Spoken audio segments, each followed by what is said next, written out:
D'ici quelques heures se déroulera l'édition 2024 de la Saint-Élion. Course historique partant de Saint-Étienne et rejoignant Lyon pour un total de presque 80 km à parcourir de nuit. Le 26 janvier 1952, des cyclotouristes décident d'organiser une randonnée pédestre sur 2 jours. Le départ sera à Lyon et l'arrivée à Saint-Étienne. Durant cette première édition, seulement 13 coureurs arriveront à rallier l'arrivée. La première édition, c'était en 52, j'avais 20 ans. C'était Lyon-Saint-Étienne, on appelait comme ça à cette époque-là. Puis on faisait en 2 étapes. C'était une autre époque. On couchait là-bas à Sainte-Catherine-sur-Évry. Il fallait voir comment on couchait. Il n'y avait pas de chauffage, il n'y avait rien du tout. Et puis c'était une espèce d'auberge. C'était l'auberge d'il y a 70 ans.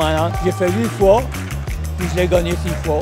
Alors je m'étais fabriqué des bottillons en cuir avec des semelles de crêpe avec des crampons dessous. J'avais fait des crampons pour accrocher dans la neige. On avait un anorak et puis un bon pullover, des gants bien entendu, puis un bonnet. Il faudra attendre 1971 pour que cette randonnée sur 2 jours se transforme en compétition de marche longue distance. Et à partir de 1977, la course à pied est autorisée par l'organisation. Dans les années 75, il y avait des problèmes avec les premiers parce que il y en avait qui disaient qu'ils avaient couru, donc ça modifiait la course. Et du coup, à partir de ces années-là, on a fait allure libre et c'est là que c'est devenu une course à pied de running comme aujourd'hui. La Saint-Élion devient alors la course de référence du Rhône et de la Loire.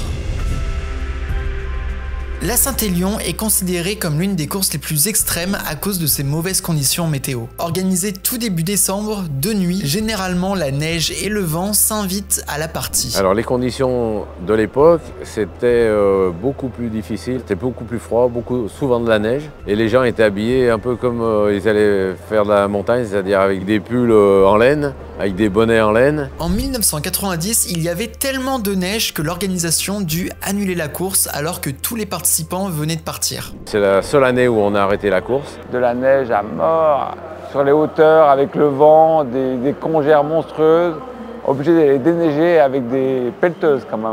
Quand j'ai décidé d'arrêter la course, il y avait 100 participants qui étaient déjà passés à Sainte-Catherine. Et après, on a tout stoppé. Et il n'y a eu que 100 participants qui sont arrivés. Il a fallu qu'à Saint-Christophe, je trouve une cabine téléphonique pour prévenir le responsable d'arrêter la course. Et on s'est retrouvé à 700 participants dans la salle des fêtes de Sainte-Catherine en attendant que ça soit déneigé.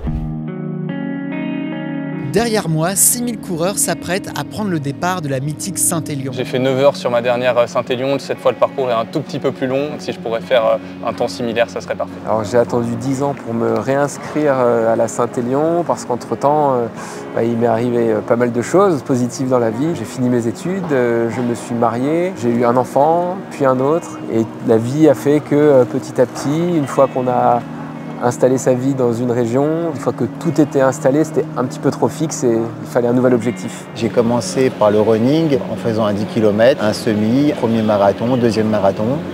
Et après, je voulais changer d'expérience et me lancer dans le trail. Donc j'ai commencé avec une préparation de 35 km et ensuite je me suis lancé sur la Saint-Élion.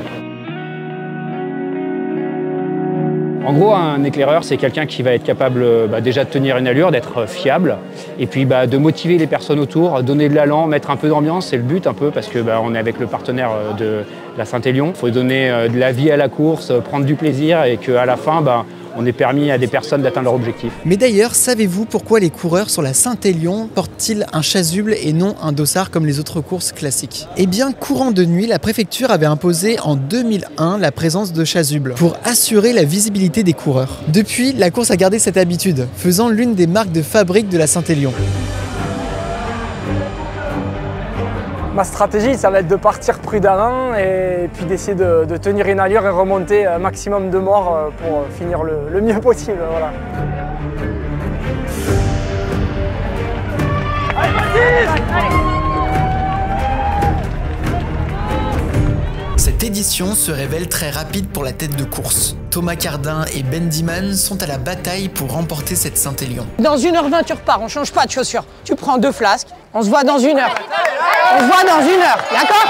Allez, dans 1 heure. Du côté de Baptiste Chassagne, il n'arrive pas à réitérer son exploit de l'année dernière. Pris par des maux de ventre dès les premiers kilomètres, il lui sera obligé de laisser filer la tête de course. Tandis que Marie Goncalves réalise un perfect sur la tête de course féminine.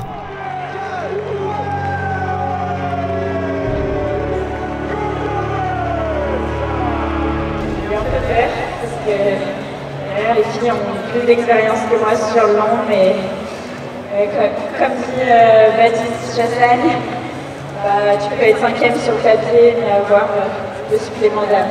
Ce sport il est beau, mais ce sport il est cruel et je me dis qu'aujourd'hui ça va bien me remettre à ma place. Je vais en tirer plein de leçons et je vais me reposer et je vais revenir plus fort. D'ailleurs, si vous souhaitez vous plonger dans la première Saint-Élion de Marie Goncalves en 2023, le film Nuit Blanche réalisé par Colin Olivero est disponible sur la plateforme UpTrack.